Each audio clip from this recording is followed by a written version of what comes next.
अर्चनीय वंदनीय मेरे श्रद्धे मेरे इष्ट मेरे आभिन्नान श्री स्वामी पुरुषोत्तम चैतन्य जी महाराज, मंचासीन आप सबके प्रिय गुरु जी और मेरे श्रद्धे श्री स्वामी दर्शनानंद जी महाराज, सबका मंगल चाहने वाले, मंगल की कामना करने वाले मंगल मूर्ति जी, मधुकर की भावना और मधुकर के साथी,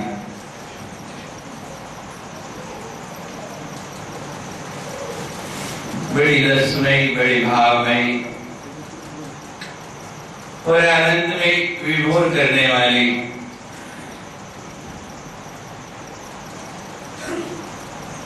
ये अदर लहरी यहाँ बह रही थी। हरि के अदर से में बड़ी सुंदर ध्वनि, जिसको अंतर ध्वनि का नाम दिया जा सकता है, वो सुन रहा था। अब गाने को तो कुछ बचा नहीं, सुनाने को थोड़ा बहुत बच गया। मेरी वारी वारी जा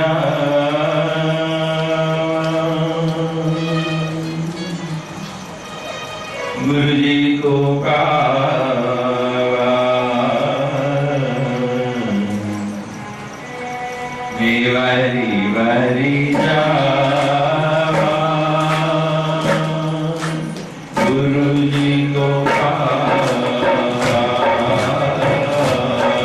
मेरी वारी वारी जावा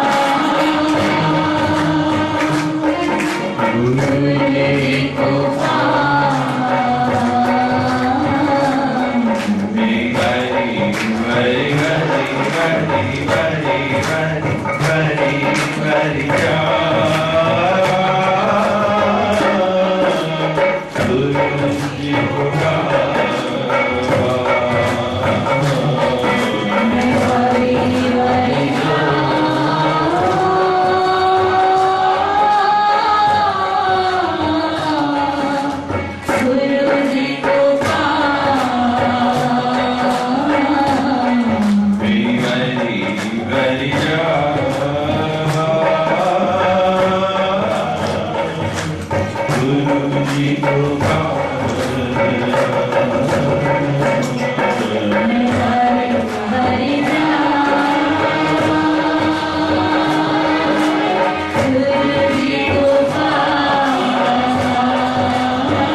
तुलसीदास जी ने लिखा है रामचरितमानस में,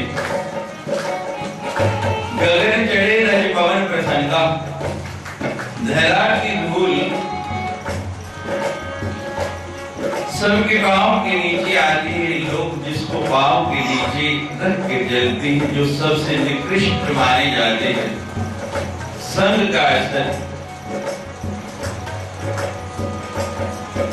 वायु का संग मिल गया, पवन का संग मिल गया, पवन उसको लेके आकाश में उड़ गई। कहाँ थी? धरा पर। कहाँ पहुंच गए? आकाश। संग अच्छा मिल जाए, बहुत पुरानी बात है। गली में कोई आवाज लगा रहा था, अच्छे संग तरे बड़े बढ़िया बढ़िया संतरे ठेले पे सजाए हुए और आवाज लगा रहा था, अच्छे संतरे। सभी लोग सुन रहे थे। कोई रुपए निकाल रहा, कोई पैसे लगा रहा, कोई 6 ले रहा, कोई 12 ले रहा, कोई 2 दर्जन भी ले रहा। किसके लिए? खाने के लिए। शब्द एक ही है, शब्द में भिन्नता नहीं।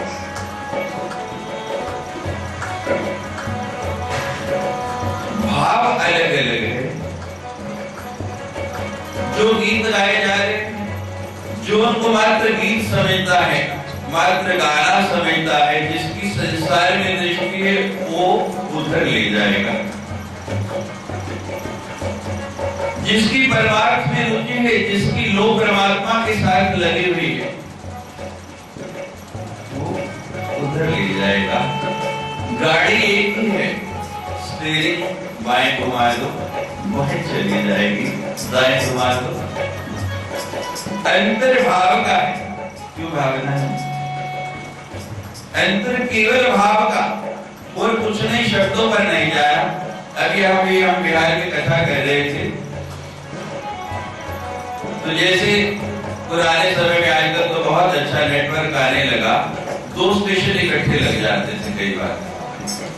तो वहां भी ऐसा था कि मैं बोलूं और जरा सा वाणी को विराम दूं, तो पास में कहीं कोई रिकॉर्ड बज रहा था। मैंने कहा भाई कोई जाके किसी मंदिर में ये भजन बजने उनको बंद करा दो, मुझे क्या पता भजन कौन से और गाने कौन से। तो मैंने कभी गाने सुने नहीं। तो लोग कहते हैं स्वामी जी ये भजन है, ये तो गाने बज रहे हैं। किसी की शादी है और शादी वाला बंद थोड़ी करेगा। एक लाइन में बोलता था कि भगवान के चरणों में प्रीत रखो, तो कहता तेरा तन डोले, तेरा और बिल्कुल ठीक बात कह रहा, जरा अंतर नहीं। जब हम कहते हैं भगवान के चरणों में ध्यान करो, तो तन भी डोलने लगता है, मन भी डोलने लगता है। ऐसे डोले या नहीं डोले, वो बाहर को भागेगा, बाहर रुकता नहीं। अंतर मात्र भाव का, इसकी सिवा कुछ नहीं। जहां आपका भाव है वहां ले जाओगे। ठेले वाला तो संतरे भेज रहा, सब लोग संतरे खरीदने जा रहे। भाई रोज आता है ठेले वाला, इसका माल बहुत अच्छा है, कभी फल जो है खराब नहीं निकलता। आप भी यही करें, गले में यहाँ से निकले कोई आवाज लगाता हुआ, अच्छे संतरे ले लो, अच्छे संतरे। लेकिन कोई ऐसा बैठा जिसकी रीति परमात्मा ने लगती है, उसने आवाज लगाई, अच्छे संतरे। भाव आ गया, ज्ञान हो गया कि अच्छे के संग तर गए और बुरे के संग, अच्छे के संग तर गए और बुरे के संग। फिर किसका करना चाहिए, अच्छे का या बुरे का? बोलो, करते किसका? बोलते समय है कि अच्छे का करना चाहिए, पता सबको है। समझाए तो उसको, जो कोई मूर्ख हो, जिसको ज्ञान नहीं, जिसको बोध नहीं, जो जानता है, जो समझता है, जिसको सब पता। अब जिसको पता नहीं कि ये अग्नि है, हाथ लगाएंगे तो जल जाएगा, और जिसको पता है फिर भी हाथ लगाए, उसको बताने से कोई फायदा? फिर नहीं बताना चाहिए, फिर बताना चाहिए। अपने आप सभी कार्य करते हैं। संग का प्रभाव है केवल, संग लग गया, नाम ही है सत्संग। सत्संग कहा गया है कि इसका संग करोगे तो जीवन में कभी दुविधा नहीं आएगी, और इसका संग नहीं करोगे तो दुविधा ही दुविधा है। उठा रोजा प्रेम का इनका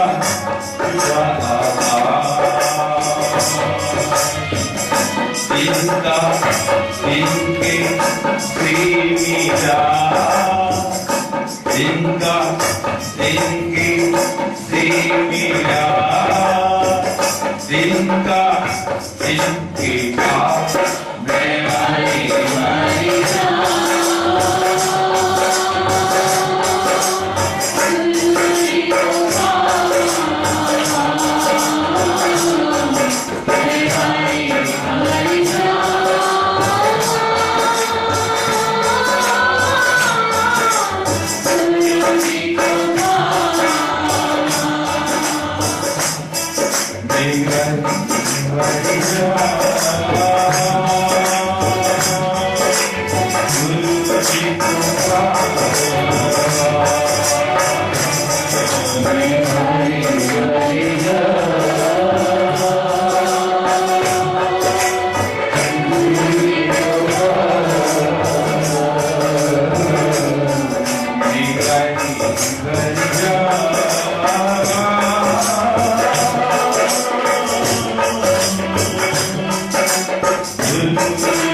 गुरु को धोबी कह दिया। धोबी क्या काम करता है? कपड़े धोने का। गुरु धोबी और शिष्य क्या है? कपड़ा। धोबी धोता कैसे? कभी देखा आपने? कपड़े को पटक पटक की सिला पर मारता है। गुरु भी ऐसे ही मारता था। आजकल नहीं, आजकल तो नहीं, सबको ज्यादा अनुभव है। कल ही प्रोटेस्ट हो जाएगा, हड़ताल हो जाएगी। मारना तो मुझे गाना बिल्कुल ऐसे भी नहीं आप कर सकते। मैं गलत तो नहीं कह रहा हूँ। 2500 विद्यार्थी उनके पास पढ़ते हैं। शिक्षा निकेतन नाम है, शिक्षा निकेतन, जहाँ बच्चे शिक्षा के लिए आते हैं। गुरु क्या करता है? बच्चों को शिक्षा देना चाहता है। गुरु कुम्हार शिष्य को महे और गड़गड़ गाड़े खोट भीतर हाथ सहार ले और बाहर मारे। गुरु को धोबी नहीं, कुम्हार ने कहा गया। घड़ा बनाता है मिट्टी का कुम्हार, तो कच्चा घड़ा है, जहाँ हाथ लगता है टेढ़ा हो जाता है, गड्ढा पड़ जाता है, डेंट पड़ जाता है। तो गुरु क्या करता है? जैसे कुम्हार थापी लेके लकड़ी किसको मारता है, लेकिन मारता कैसे? अंदर हाथ रख लेता है कि चोट नहीं लगे। गुरु ऐसा है जो शिष्य को चोट मारना नहीं चाहता, लेकिन आज का बड़ा बुद्धिजीवी और अधिक जागरूक, और मैं कहता हूँ मॉडर्न समाज, गुरु को मारने का अधिकार नहीं। बिना पढ़ाई, बिना कुछ आए, बिना कुछ सीखे नंबर देने का अधिकार है। समय का परिवर्तन है। फिर कहते हैं जी बच्चे को आता नहीं, कुछ बनता नहीं, नौकरी नहीं। गुरु ने जाना क्या करे, शब्द ना आगा अंग, कह तो वीर मैली कजी कौन चढ़ाए रंग। रंगरीत जो है कपड़े को रंगता है, लेकिन अगर कपड़े में कहीं दाग लगा है, कपड़ा गंदा है, तो कितना भी कुशल रंगरेज है, कितना रंगने का प्रयास कर ले, कैसा भी बढ़िया रंग डाई करे, जहाँ धब्बा पड़ा है रंग चढ़ेगा नहीं। दोष गुरु को अपना कपड़ा खराब है कोई नहीं कहता, मेरा लड़का खराब है, मेरा बच्चा खराब है ये कोई नहीं कहता। कोई शिष्य ये नहीं कहता कि मेरे में दोष है इसलिए गुरु कहता है। मुझे गुरु जी ने डांटा है, मुझे कहा है, अधिकार नहीं कहते। गुरु धोबी शिष्य कपड़ा साबुन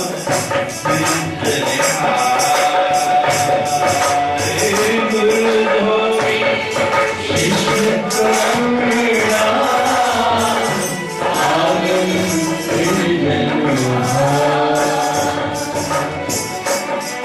साबुन कौन सा लगाता है? रेन का या सर्फ एक्सेल या टाइड का या और कौन सा? इको, एंगो, हमें क्या पता एंगो है या मैंगो है? हमने कोई कपड़े धोए हो तो पता होता, हमें तो लोग ही धो देते हैं, कपड़ों से भी धो देते हैं।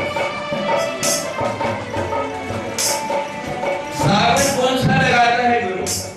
ये जितने भी साबुन हैं इनसे किसी से भी गुरबाणी में लिखा है मूल बलिती कपड़ होई ते पानी धोत्या उतरे खे जे मति होए पापा के संग ता तो ये दावे के संग।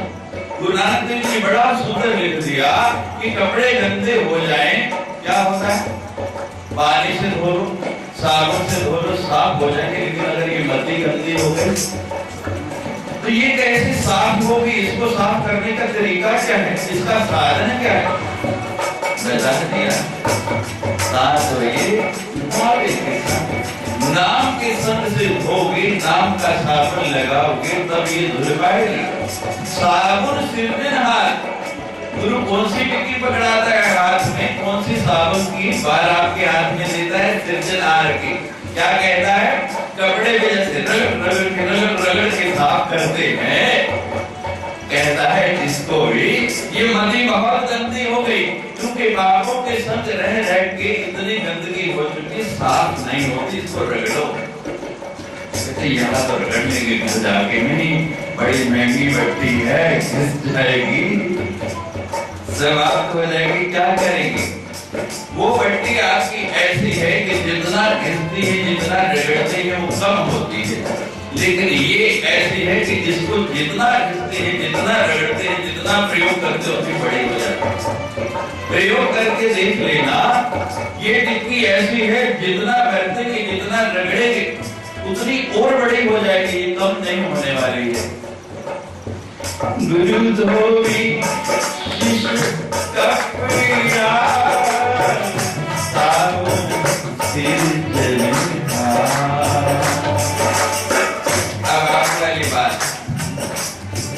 फटिक सिरा पर धोइए, जैसे धोबी धोता है, बार बार इस मर्दी को उस तरह फटकारना है, उस तरह मारना है। गुरु की फटकार में भी प्यार है, संसार की फटकार में दुष्कार है, और गुरु की फटकार में प्यार है।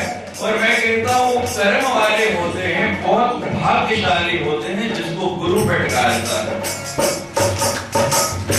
उसके बहुत अच्छे कर्म होते हैं जिसको गुरु की फटकार मिल जाए। हमारी तरह निष्कर्म रहे सारी उम्र उससे फटकार ही ना।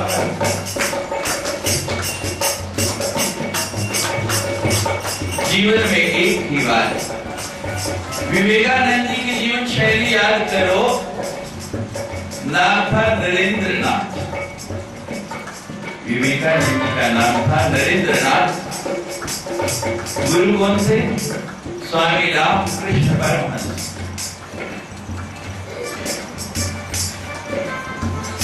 हमारे गुरु जी ने एक बार हमारे से कहा, हृदय नरेंद्र को विवेकानंद बनने में मात्र 9 दिन लगे, तू कितने साल लेगा? और ये मेरे गुरु जी की पहली फटकार थी। साक्षी बेटर थे, मेरे से बड़े बैठे हैं। उज्जैन कुंभ के अंदर एक ही फटकार पड़ी जीवन में। विचार आया,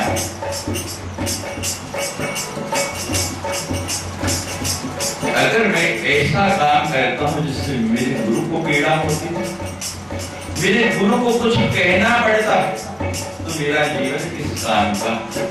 और जीवन भर ये प्रयास किया कि दोबारा मुझे ये मौका नहीं देना है।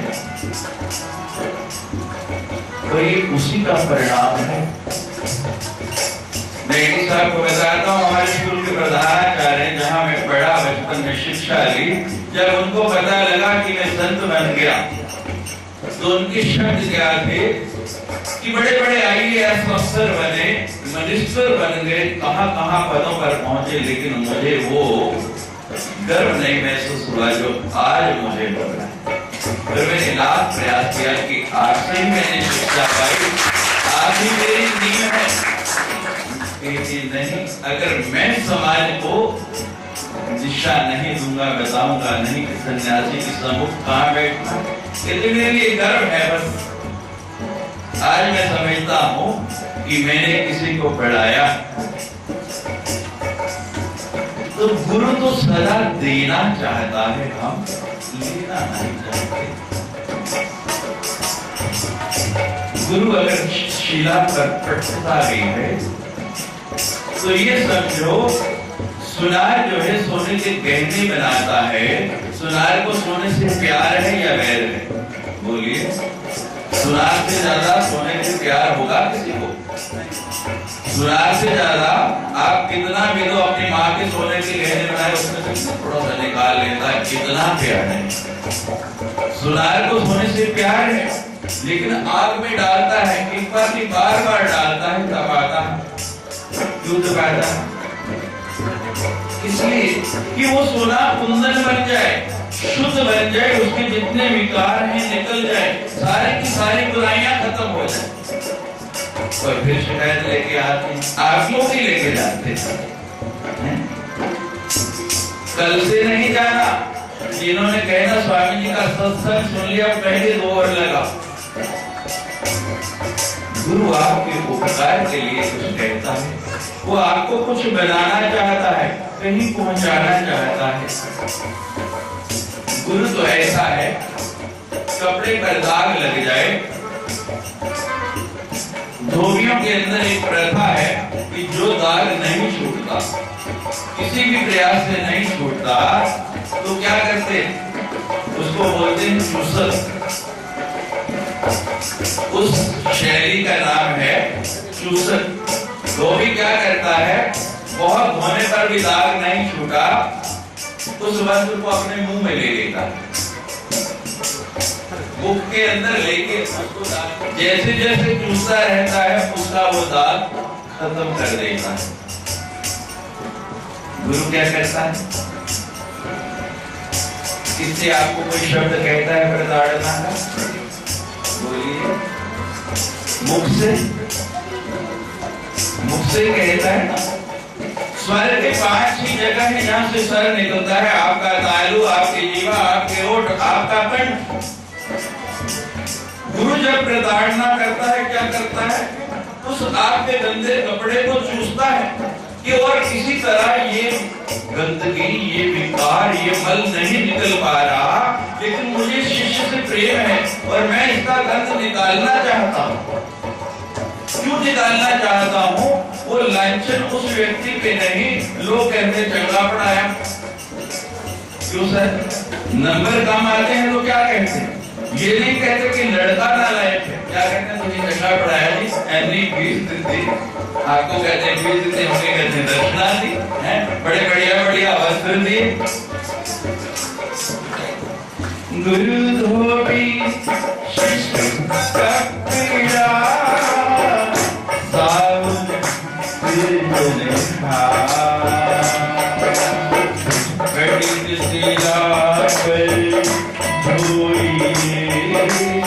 क्या होगा, जो इस तरह धुलवा लेगा अपने कपड़े को, जो ये थोड़ा सा सहन कर लेगा, थोड़ी सी सहन शक्ति बना लेगा, फिर क्या होगा, नित से जो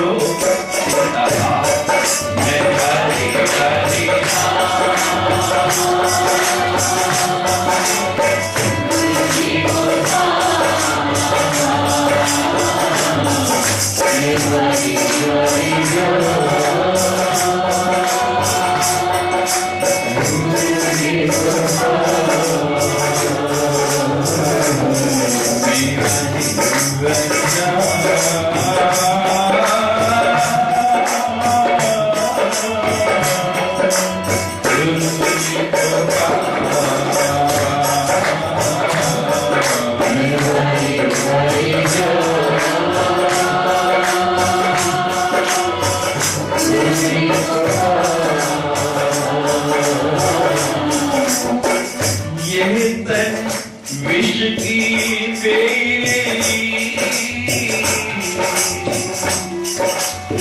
इस शरीर का तो काम ये है, अमृत कोई चखना नहीं चाहता। मधुकर जी बैठे हैं, अमृत का एक और नाम है मधुआ। साधारण बोलचाल की भाषा में अमृत को कहा जाता है मधुआ। तो ये मधुआ फल तो कोई खाना चाहता नहीं, विष के फल जो हैं वो बड़े प्यारे लगते हैं। क्यों प्यारे लगते हैं? विष के जो फल हैं ऊपर से अंदर उनके विष भरा पड़ा, और ये जो अमृत का फल है ये अंदर से तो बड़ा सुंदर है, लेकिन बाहर से बड़ा कड़वा है। बाहर से इतना कटीला, आप कहेंगे कि अमृत का फल और कटीला, समुद्र मंथन याद करो, कितना कटीला पथ है। बासुकी नाग की रस्सी बनानी पड़ी, सुमेरु पर्वत की मथानी बनानी पड़ी। एक तरफ देवता लगे, एक तरफ राक्षस लगे, सारे के सारे। पहली बार ही हिलाया पर्वत को, कहां जाने लगा? नीचे। भगवान को पूर्व अवतार लेके उसके नीचे बैठना पड़ा। किसके लिए? क्या निकले? कितना कटीला ये वृक्ष है, कितना कटीला ये फल है, निकला क्या? बोलो क्या निकला? जहर। समुद्र मंथन किसके लिए हुआ? किस लिए किया गया? अमृत के लिए। मिला क्या? बड़ी नीति की बात बताई कि ये शास्त्रों की बातें कथानक नहीं, केवल कहानियां नहीं, ये बोध देती हैं कि यदि अमृत चाहोगे तो पहले विष के लिए तैयार रहना पड़ेगा, और जो विष नहीं पी सकता वो अमृत कभी पी नहीं सकता। ये तन विष की बेरी, गुरु अमृत की ये तन विष की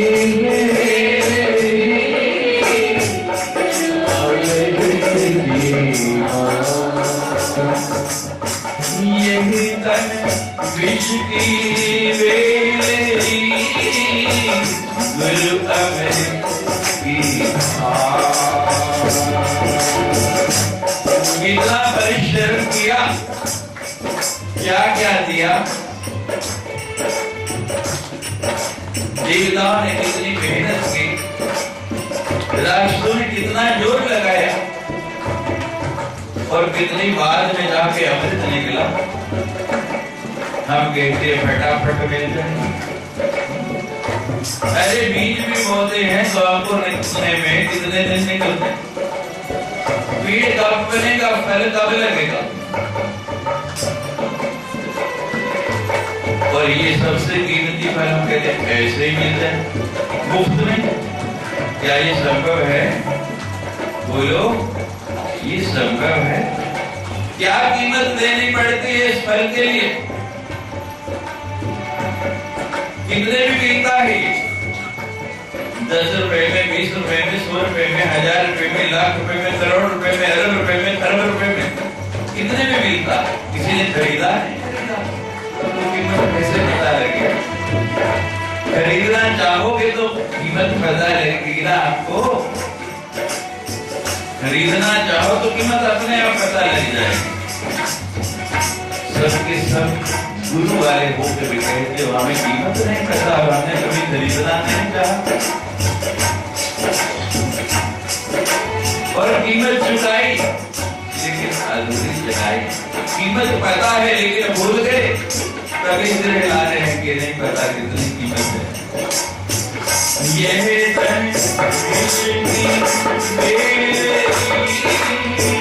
गुरु अमृत की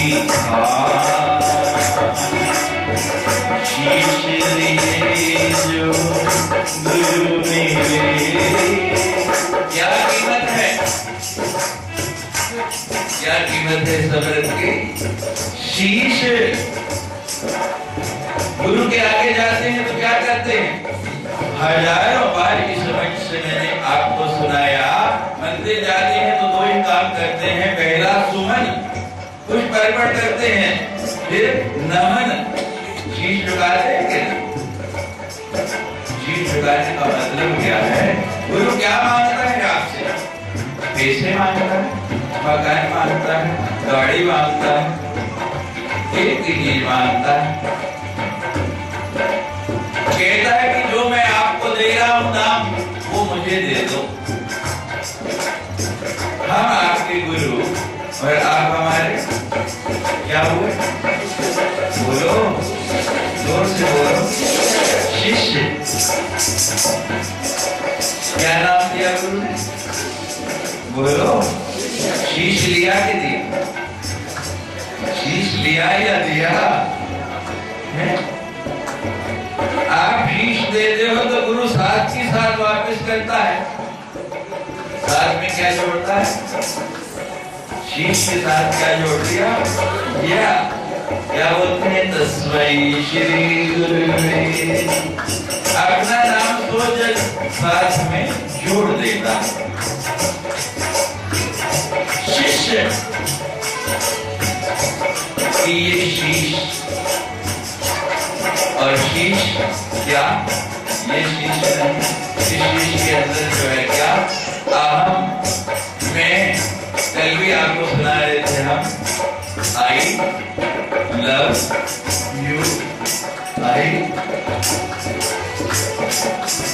आई लव यू, मैं तुम्हें प्रेम करता हूं। मैं कौन? याद है? ज्योति पर्व के दिनों में अभी 15 दिन भी नहीं गुजरे, आपको सुनाई थी निनाद और रिबू की कथा। आया यार? शिष्य वापिस चला गुरु से। गुरु ने कहा कि तुम जाके विवाह कर लो। नहीं गया। गुरु ने कहा ये मेरी आज्ञा है, तुम्हें विवाह करना पड़ेगा।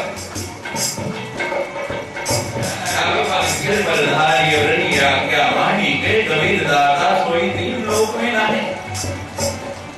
वापिस जाना है, वापिस चल पड़ा तो जाते जाते कहता है गुरु जी एक बात ध्यान रखना, मैं आपकी आज्ञा मान के तो जा रहा हूँ और ये संसार ऐसा है कि उसमें जाके यदि मैं आपको भूल जाऊं, मुझे आपका विस्मरण हो जाए, लेकिन आप मुझे कभी नहीं भूलना। और हर गुरु के साथ ऐसा है, गुरु कभी नहीं भूलता, शिष्य भूल जाता है, शिष्य को विस्मरण हो जाता है। और यही हुआ यहाँ भी। निनाद भूल गया, संसार में खो गया, बच्चे पैदा हो गए, यहाँ तक कि जो गुरु ने नाम दिया उसका भी विस्मरण हो गया, वो भी याद नहीं रहा। एक दिन राजा की सवारी जा रही, जिन्होंने सुना उनको भी स्मरण आ गया होगा, और जिन्होंने नहीं सुना, जो नवरात्रि पर्व में नहीं आ पाए, उनके लिए भी। तो गुरु आगे वहां एक बूढ़े का रूप बना के, तो निनाद अपने बच्चों के साथ आया हुआ, राजा की सवारी निकल रही, हाथी पे राजा बैठा हुआ। तो रिबू कहते उस निनाद से क्या हो रहा है, कौन जा रहा है? कहने लगे राजा की सवारी जा रही। वो कहते ये राजा क्या होता है? कहते हैं वो जो हाथी के ऊपर बैठा है ना, वो राजा। तो सदगुरु रिबू जो वृद्ध के वरिष्ठ में है, वो कहते ये हाथी क्या होता है?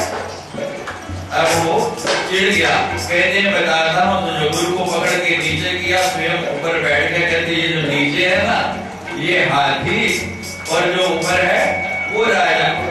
गुरु नीचे, गुरु के ऊपर चढ़ के बैठा है, और गुरु को कह रहा है कि जो नीचे वो हाथी और जो ऊपर। हर गुरु के साथ ये होता है और सदा होता है, कोई नई बात नहीं। कहते जो ऊपर है वो हाथी, ये गुरु कहता है ये ऊपर नीचे क्या होता है? ऊपर क्या और नीचे क्या? वो एक खोल जमाता है गुरु के पीठ पे और कहता है ये जो मैं ऊपर, मैं हाथी, मैं राजा, और ये जो तू है नीचे जिसपे ढोल लगा है, ये गुरु फिर कहता है ये मैं और तू क्या होता है? I love you. तो कहता है ये मैं और तू क्या होता है? जब इतनी बात कही मैं तो एकदम से निनाद को होश आया कि मैं तो मेरे गुरुजी कहा करते थे। वो कहते थे आई लव यू है ही नहीं, आई कौन और यू कौन? जब लव रहा तो ना मैं रहा ना तू रहा, ना मैं रहा ना तू रहा। जब मैं था तब हरि नहीं, और जब हरि है मैं नहीं। प्रेम गली अति संकरिता में दो। और कबीर जी को दो कहने से नाराज हो जाते कि दूसरा है आया कहां से? जब इतनी बात कही तो बोध हो गया। ज्ञान हो गया। गुरु जी आप, मैं भूल गया था। गुरु जी कहते मैंने वायदा किया था कि जब तू भटकेगा, जब तू भूलेगा, मैं आऊंगा। मैं आया और तुझे बोध दे दिया। अब मैं जा रहा हूँ, जीवन में दोबारा मैं आने वाला नहीं। एक बार बोध दे दिया, फिर तुझे भटके हुए मार्ग से उठा के मुख्य मार्ग पर ले आया। अब चलना या नहीं चलना ये तेरी मर्जी है। यही तो विश्व की मेरी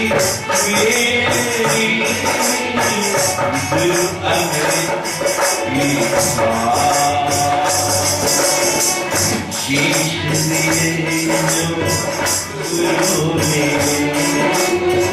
तो भी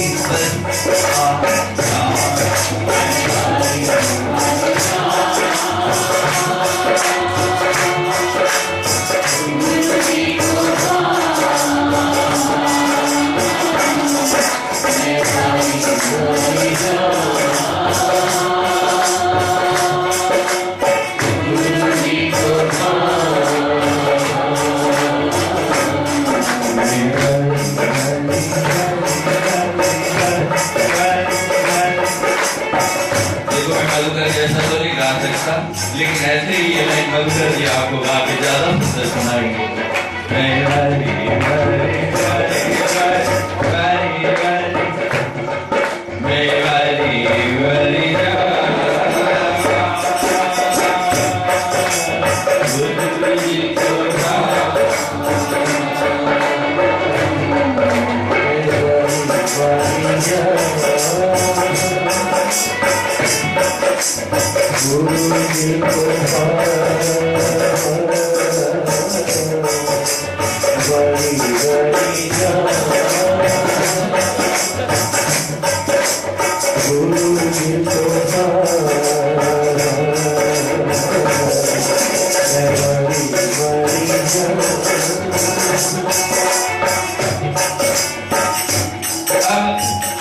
आज का विषय थोड़ा सुना देंगे। जरा वो पंक्ति मुझे दोबारा से सुना दीजिए। छुप छुप के तीर चलाने से क्या फायदा? छुप छुप के तीर चलाने से क्या फायदा? सामने आओ तो कोई बात नहीं, सामने आओ तो कोई बात नहीं। बड़ा सुंदर विषय और बड़ी सुंदर चर्चा थी। कभी भेड़ का छत्ता देखा है और गलती से उसमें हाथ डाल दे तो परिणाम क्या होता है? हमारी तो हालत यही है। और समय बहुत बड़ा है। छिप छिप के तीर चलाने से क्या फायदा? सामने आओ तो कोई सामने आए कौन और कैसे आए? नारद जी को दर्शन हुआ। नारद जी गाते जा रहे हैं।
नारद जी ने वीणा हाथ में ले ली और लगे गाने।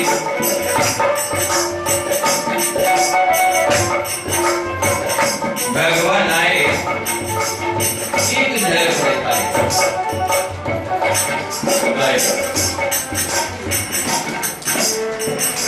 नारद जी वीणा लेके आए थे घूम रहे हैं, कभी स्वर्ग लोक, कभी नरक लोक, कभी पाताल लोक। दोबारा अभी तक तो मिले नहीं, मिलते तो भटकते ही।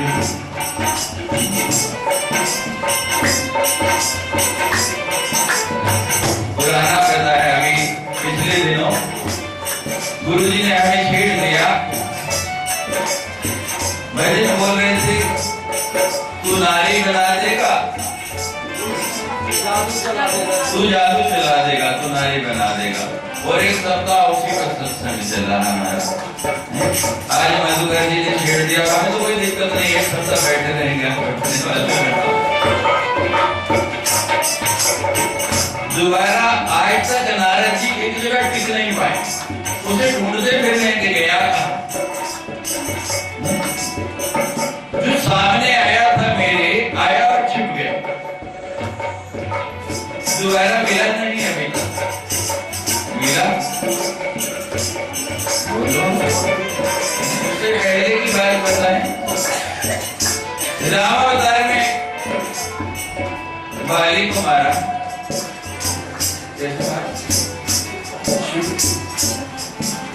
बाली कहता है सामने आओ तो देखो, तुम रावण को मारने निकले हो, उस रावण को तो मैंने यहाँ दबा के रखा है इतने समय, जरा सामने तो आओ, चलिए सुख सुख जलने में क्या राज है, हिम्मत हो आप बोलो। बलि के पास गए, कैसे गए? बलि के गुरुदेव कह रहे हैं कि जी महाराज जी साक्षात नारायण है, वामन नहीं। बलि क्या कहता है? गुरु जी मैं जानता हूं, उसको तो छुपने की आदत है, उसका स्वभाव है, सीधा तो मेरे सामने आ ही नहीं सकता, उसकी हिम्मत ही नहीं। महाराज हुए जय जीते अधिकम जन्मा बेटा, झलक दिखाई शरद पूर्णिमा की रात और गायब हो गए। गोपियां आए तक ढूंढती कर रही है कि जरा आ तो सही, हिम्मत है, आप आ रहे हैं। मेरी बारी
बड़ी सुंदर बरली है, कीड़ा सा मुकुट है, बड़े भले बने हुए।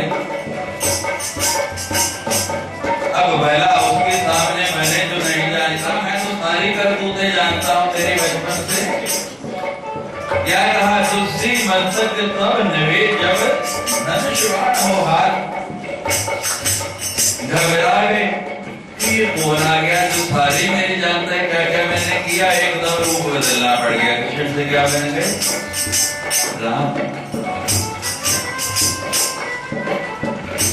पर्दा आता है जाता है सभी जानते हैं। संतों से इतना डरते हैं, इतना घबराते हैं कि एक संत आए, नजर मिली,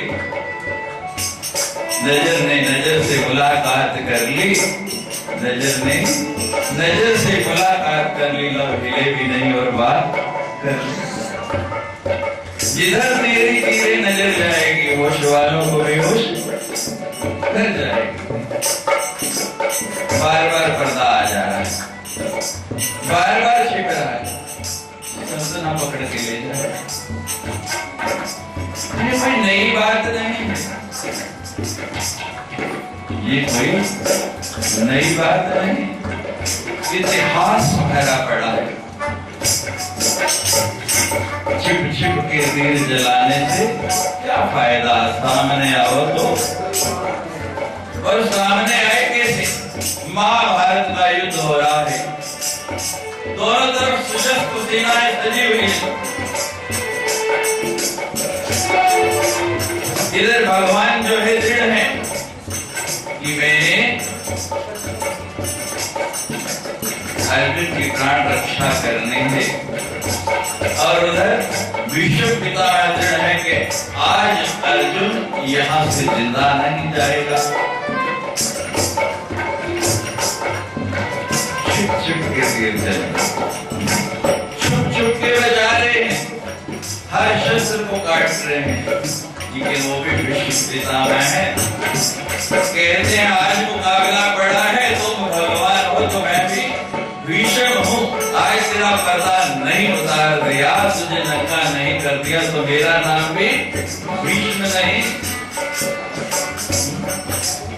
आज तक तुम छुप छुप के वार करते रहे, लोगों को मूर्ख बनाते रहे कि मैं हथियार नहीं उठाऊंगा, और हथियार तुमने नहीं उठाए मुझे पता है, लेकिन एक हथियार तुमने उठाया, क्या?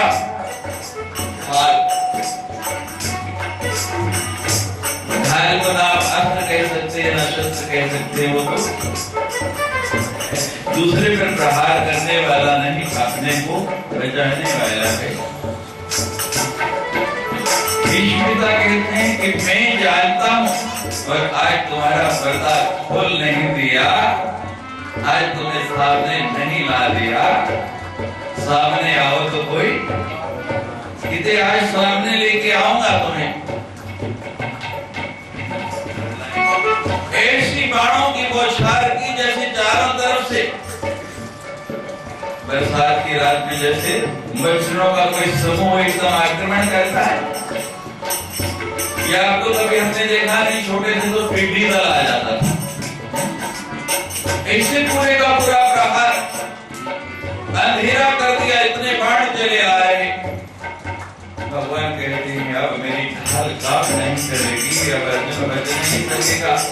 रथ से नीचे उठ पड़े और ऐसे उड़े, नीचे उतरे तो उतरी गिर गया, बस नीचे गिर गया, नग्न हो गया भगवान, लेकिन चिंता नहीं, और कुछ हाथ में आया नहीं, रथ का पहिया निकाला और उठा लिया। विष्णुपिता कहता है बस इतना ही मेरा काम था, सामने आओ तो कोई। आज मैं सामने ले आया, आज मैंने सामने कर दिया। चुप चुप के नहीं चिल्लाने देंगे। किसकी ताकत है ये, किसकी शक्ति है? भगवान को पर्दे में छिपने को किसने मजबूर कर दिया? तू छिप छिप के बाहर करता है, क्यों डरता फिरता है, क्यों छिपता फिरता है, क्यों पर्दों के पीछे रहना उसको भागेगा? जानना चाहते हैं कि अगली सभा में बताएं। मैं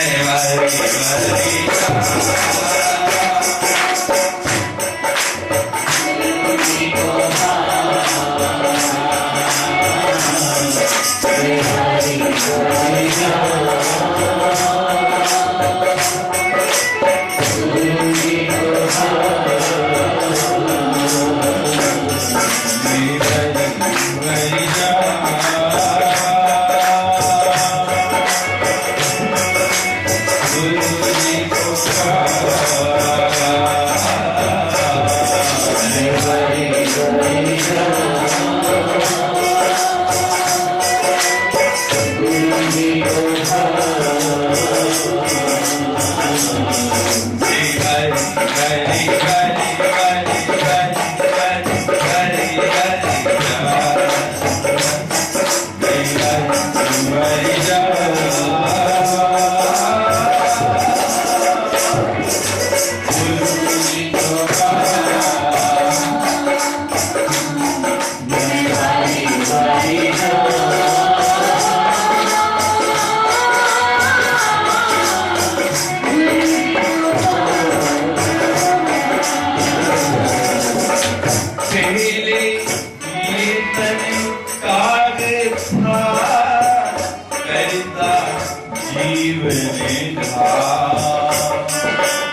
क्या था ये धन?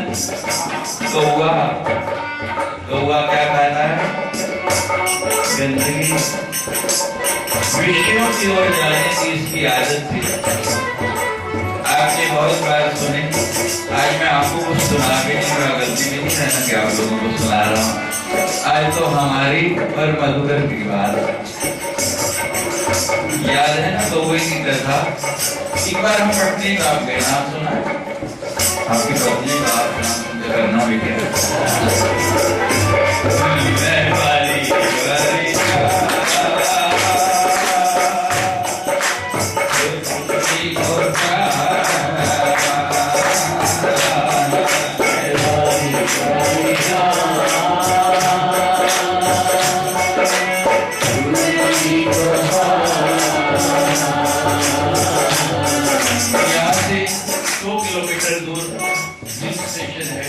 जो लोग श्रीनगर नहीं जा सकते वहाँ जाते हैं। वहाँ भी उतनी ही बर्फ पड़ती है, बड़ा सुरम्य स्थान है।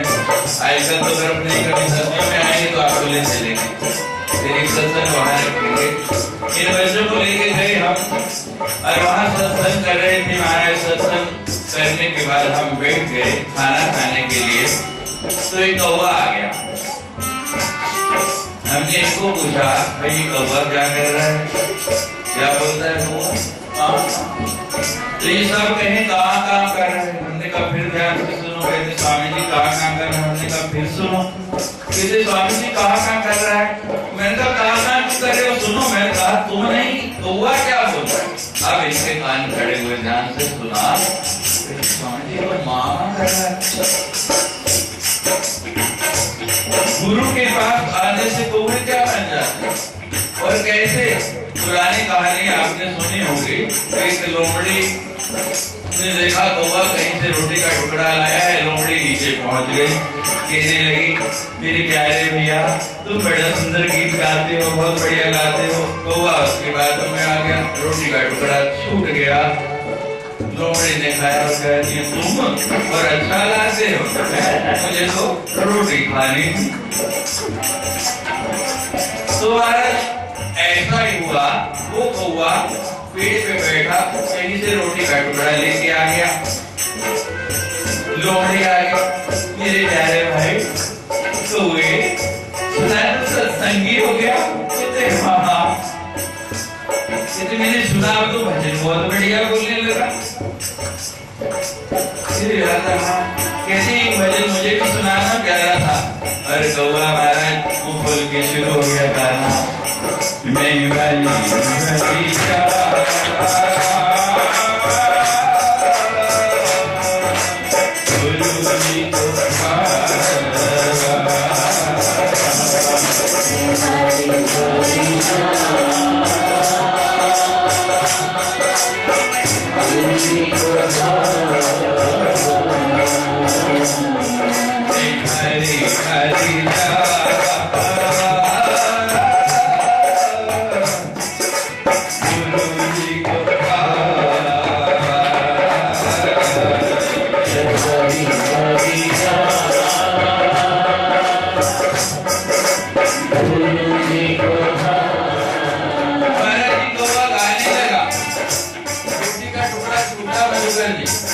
लोमड़ी ने खाया खाया, कहता फिर आ गया तेरी बातों में। सुअर अच्छा गाता है, रहा ना मूर्ख का मूर्ख, बुद्धू का बुद्धू। सत्संग में भी जाने लग पड़ा, फिर भी अकल नहीं आई। कौवा कहता नहीं मेरी बहना बड़ी अकल आई, और अब मैं पहले वाला कौवा नहीं रहा, अब मैं बड़ा सियाना हो गया। कहती अच्छा सियाना हो गया? फिर रोटी का टुकड़ा छूट गया, फिर तो भूखा रह गया, मैंने खा लिया। और कहता है क्या ना हो? कहते नहीं मेरी बहना, स्वामी जी ने मुझे एक ही बात सिखाई, एक ही बात पढ़ाई जब मैं सत्संग में गया। कहते क्या पढ़ाया, क्या सुनाया? कहता है सुन मेरी बहना, तू भी कान खोल के सुन ले। क्या सुनाया? आप भी कान खोल के सुन ले थोड़ी। कहा कि मेरे गुरुजी ने कहा है कि रोटी के लिए 100 बार,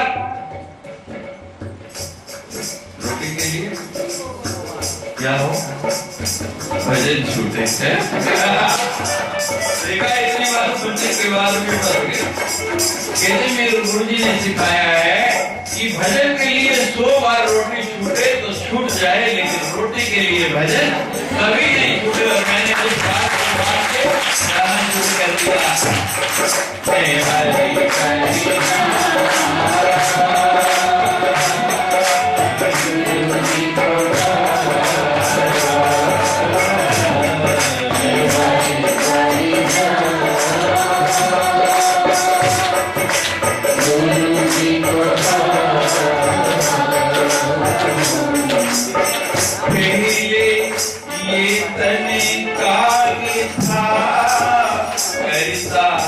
जीवन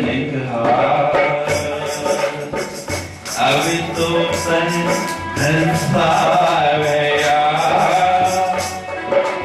क्या भैया कितने हंस बने, जरा पंख उड़ाओ हंस की तरह। मैं भी